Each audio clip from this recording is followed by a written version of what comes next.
네, 강프로입니다. 자, 한미반도체 보겠습니다. 일단 4% 정도 떨어졌고요.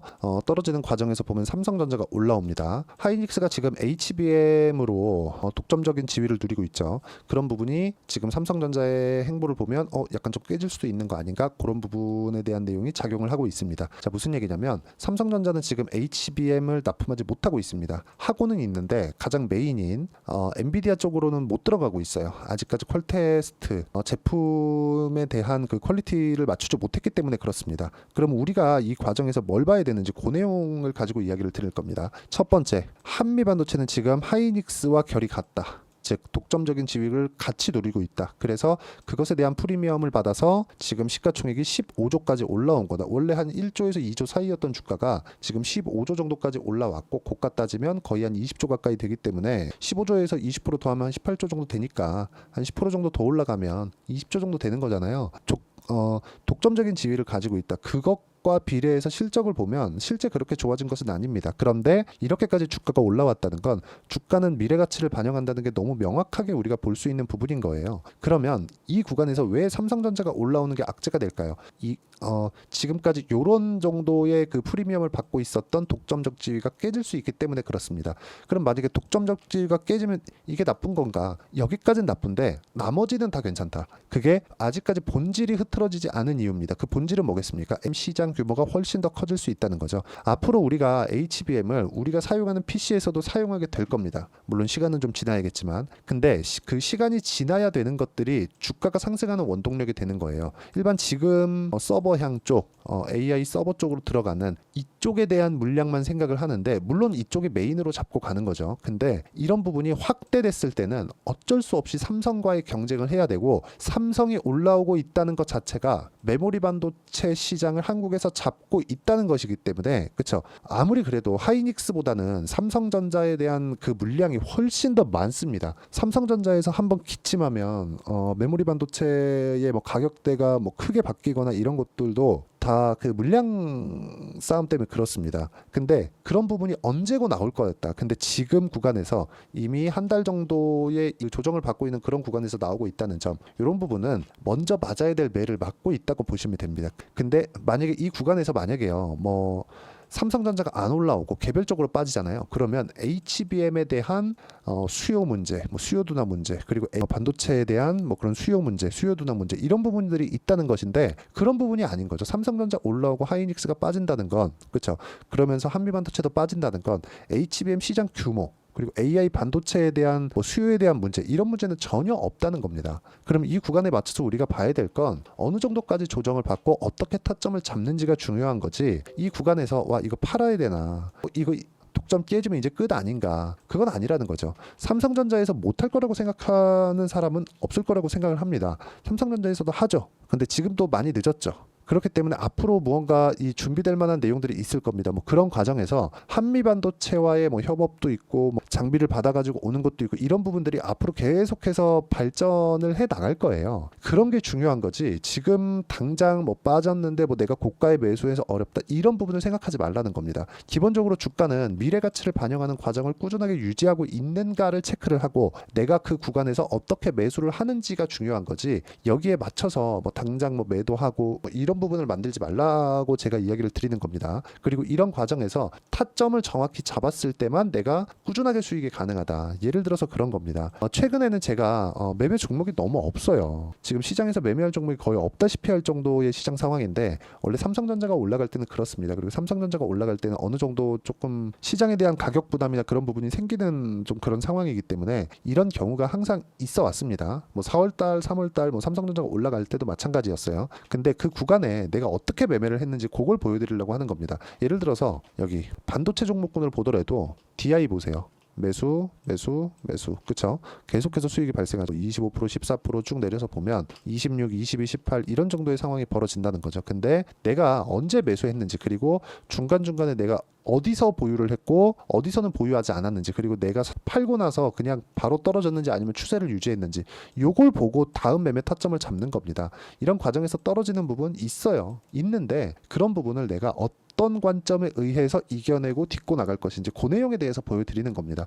지금 제가 보여드리는 건 실제 제가 매매한 DI에 대한 타점이고, D 같은 경우에는 HBM 장비를 삼성전자로 납품할 수 있다는 기대감. 즉 지금 삼성전자를 보면서 뭡니까? HBM 퀄 테스트를 통과할 수 있을 것이라는 기대감. 그러면서 주가가 올라가는 거잖아요. 그러면 이 내용에 맞춰서 한미반도체를 보면 어떤 상황이 되는 겁니까? 삼성전자가 올라가면서, 그쵸? 올라가면서 나오는 HBM 퀄 테스트를 통과할 것이라는 기대감, 요게 작용을 한 거고, 한미반도체는 삼성전자가 지금 퀄 테스트를 통과할 것이라는 기대감에 의해서 독점적 지위가 깨질 수 있다는 불안감이 작용을 한 겁니다. 투자 기대감이라는 거죠. 그럼 지금 매를 먼저 맞고 있는 거지, 이 상황에서 뭐 굉장히 걱정하거나 그럴 필요는 없고, 이 상황에 맞춰서 본다면, 즉 미래가치 가격을 보면서 이런 식으로 매매가 이루어져야 된다는 겁니다. 이거 말고 최근에 매매한 종목들을 보면 태성이나 이런 종목들입니다. 매수, 매도 50% 이런 정도의 상황이 나오는 겁니다.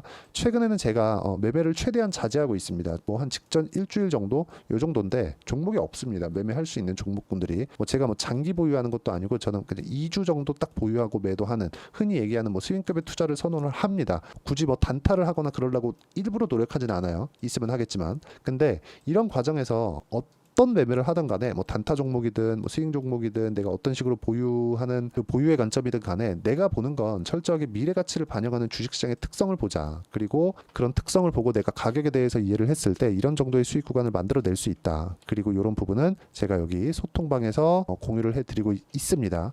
예를 들어서 지금 태성에 대해서 보여드리고 있는데, 태성이라고 검색을 해보면 정확하게 나옵니다. 6월 3일 시장가 매수 태성, 그리고 YC도 마찬가지죠. 반도체 종목군. 이런 정도의 상황을 지속적으로 봐야 되니까, 내가 매매하면서 가격이나 그런 부분을 잘 모르겠다 하시는 분들은 소통방으로 들어오시면 되고, 소통방은 무료로 진행하고 있으니까 구독과 좋아요 눌러주시고, 상단에 있는 전화번호로 구독 또는 소통이라고 문자 보내주시면 제가 여기 소통방 입장 링크를 순차적으로 공유를 해드리도록 하겠습니다. 어떤 식으로 제가 매매를 해야 되는지 그 내용에 대해서 이야기를 드린 거고, 이거 말고도 다른 종목 하나만 더 보겠습니다. 우양이나 그런 종목들을 봐도 계속해서 미래 가치를 가격이 먼저 반영을 하고, 그쵸, 이런 구간에서 수익이 발생한다는 점. 근데 오늘 같은 경우에 재룡적입니다. 오늘은 매수를 안 했는데 어저께도 매수를 했고, 그리고 이틀 전에는 또 매도를 했고, 떨어지고 올라오는 과정에서 또 매수를 했죠. 이런 상황을 지속적으로 만들어야 된다는 거예요. 자, 보세요. 제가 매도까지 한 종목 재룡산업입니다. 자, 내용 보면 어때요? 이것도 마찬가지죠.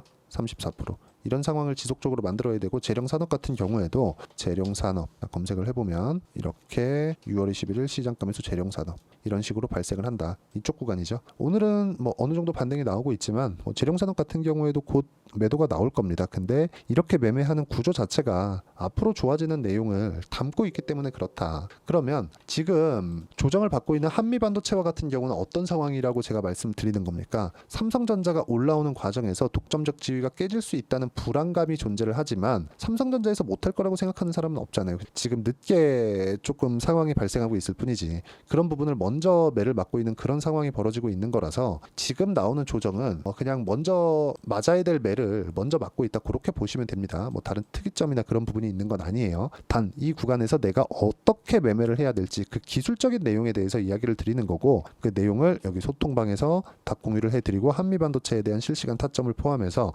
다른 반도체 종목군들, 그리고 고가 돌파하는 종목군들을 소통방에서 모두 함께 공유를 해드리고 있으니까 와서 배우시면 되고, 상단에 있는 전화번호로 구독 또는 소통이라고 문자 보내주시면 여기 소통방 입장 링크를 순차적으로 공유를 해드리도록 하겠습니다. 자, 그리고 이런 식으로 가격을 잡는 그 내용에 대해서, 그쵸? 그 가격을 잡는 내용에 대해서 어떤 식으로 할지, 그 이론적인 부분은 여기 한미반도체의 단기 보유 전략, 그리고 최근에 한미반도체의 변동성이 커졌기 때문에 상당히 도움이 될 거고, 무엇보다 단기 보유 전략을 이용해서 제가 실시간 타점을 문자로 공유를 해드리도록 할 테니까, 상단에 있는 전화번호로 한미라고 문자 보내주시면 단기 보유 전략과 실시간 타점을 공유해드리도록 하겠습니다. 자, 내용 정리하면 그렇습니다. 한미반도체를 포함해서 어떤 종목군도 미래가치를 가격을 땡겨서 반영을 하는 거고, 그런 부분을 만들어냈을 때 여기서 보이는 이런 정도의 매매를 할 수 있고, 이렇게 하려면 가격에 대한 이해가 필요하기 때문에 어떤 식으로 분류하고 판단을 해야 되는지 그 내용에 대해서 제가 이해를 시켜드리도록 할 테니까 영상 끝까지 시청하시고요. 모든 분들이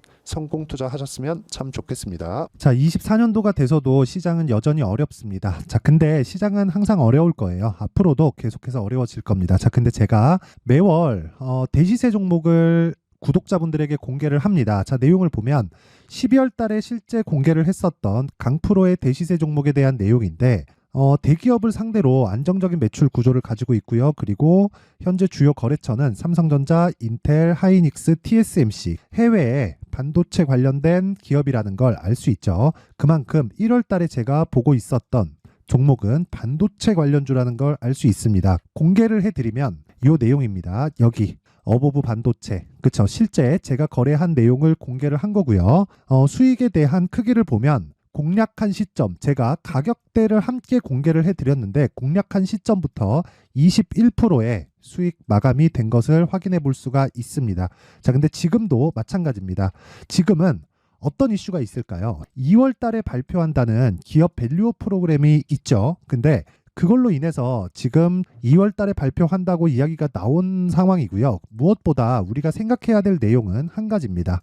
어떤 이슈나 그리고 어떤 상승할 수 있는 내용으로 인해서 주가가 올라가는 것은 맞죠. 하지만 가격이 먼저 반영한다는 걸 반드시 알고 있어야 되고, 그런 내용에 대한 파악이 되었을 때, 그쵸? 여기 어보브 반도체처럼 21%, 그쵸? 대략 3에서 4일 동안 20% 이상의 수익을 먹을 수 있고요. 그리고 여기 HLB 같은 종목처럼 대략 일주일이 채 되지 않는 기간 동안 30%의 수익을 낼 수 있습니다. 자, 그러면 답은 나왔어요. 재료에 대한 부분보다 중요한 게 가격이다. 자, 근데 지금 시장에 쏠려 있는 게 뭐죠? 2월 달에 발표하는 기업 밸류업 프로그램에 대한 내용이죠. 자, 그러면 우리가 이쪽에다가 지금 집중을 해야 될까요? 그 내용을 한번 보겠습니다. 기아차의 차트를 보면요. 1월 24일 날 정부단에서 입김을 불어넣은 이후에 시세가 강하게 발생한 것처럼 보이지만 애초에 12월 달부터 신고가를 달성했다는 걸 확인할 수 있습니다. 자, 그러면 우리가 스케줄을 따져봤을 때 우리가 어디를 봐야 될까요? 4월 달 총선을 봐야 됩니다. 드디어 때가 온 거죠. 4월 달 총선이 끝나면 그 뒤엔 뭐가 있죠? 대선 전국으로 들어갑니다. 그러면 우리는 4월 달 총선부터 시작해서 대선까지 이어질 수 있는 종목을 찾는 게 정말 중요합니다. 그게 정부 정책의 방향과 그리고 스케줄에 맞춰서 가는 거예요. 정치적인 상황에 따라서 주가가 움직이는 걸 우리는 수도 없이 많이 봐왔기 때문에 스케줄에 맞춰서 가는 게 지금으로서는 답이 될 수 있습니다. 그리고 무엇보다 어느 정도의 시세를 내는지 그 첫 번째 단계인 상황을, 그쵸? 제가 12월 달 밝혀드렸었던 대시세 종목으로 이미 공개를 해드렸기 때문에, 그쵸? 어떻게 제가 매매를 했는지까지 다 보여드렸습니다. HLB처럼, 그쵸? 31.9% 걸린 시간은 4일밖에 되지 않죠. 이 종목을 제가 가격과 그리고 어떤 종목인지를 애초에 12월 달부터 공개를 한 겁니다. 자, 그러면 지금도 마찬가지예요. 앞서서 제가 말씀드렸었던 23년도에 했었던 여러 가지 종목들이 있죠. 한미반도체 같은 종목들도 여기 소통방에서 모두 공개를 해서 실제로 10,000원부터 60,000원까지 상승한 내역이 있고요. 왜 공략을 했는지를 제가 다 공개를 해드렸습니다. 근데 지금도 마찬가지라는 거죠. 정부 정책의 방향에 맞춰서 또는 선거 스케줄에 맞춰서 매매를 이어가야 될 때가 됐고요. 제가 총선 관련된 큰 시세가 나올 수 있는 대시세 종목을 준비를 해놨습니다. 길게 말씀드리지 않겠습니다. 모든 종목들은 신고가를 달성하면서 대시세 준비를 하게 되고요. 신고가를 공략했을 때 내가 시장에 주도주를 잡을 수 있는데 지금은 총선에 집중하는 게 맞다. 그래서 총선 관련된 그리고 대선까지 이어질 수 있는 종목을 준비를 해놨는데 지금부터 준비를 하셔야 나중에 고가에 올라가서도 꾸준하게 매매를 이어갈 수 있습니다. 자꾸 막 손절하고 매매하는 과정에서 너무 어렵다 하시는 분들은요. 이 종목 딱 받아가서 큰 수익 내셨으면 좋겠고요. 이 종목은 상단에 있는 전화번호로 대시세라고 문자를 보내주시는 분들에 한해서만 제가 총선 그리고 대선까지 이어질 수 있는 종목을 공개해 드리도록 할 테니까 상단에 있는 전화번호로 대시세라고 문자를 보내주시고요. 그리고 구독과 좋아요 꼭 좀 부탁드리겠습니다. 시장은 정말 어렵습니다. 자, 그래서 모든 분들이 성공 투자하셨으면 좋겠고요.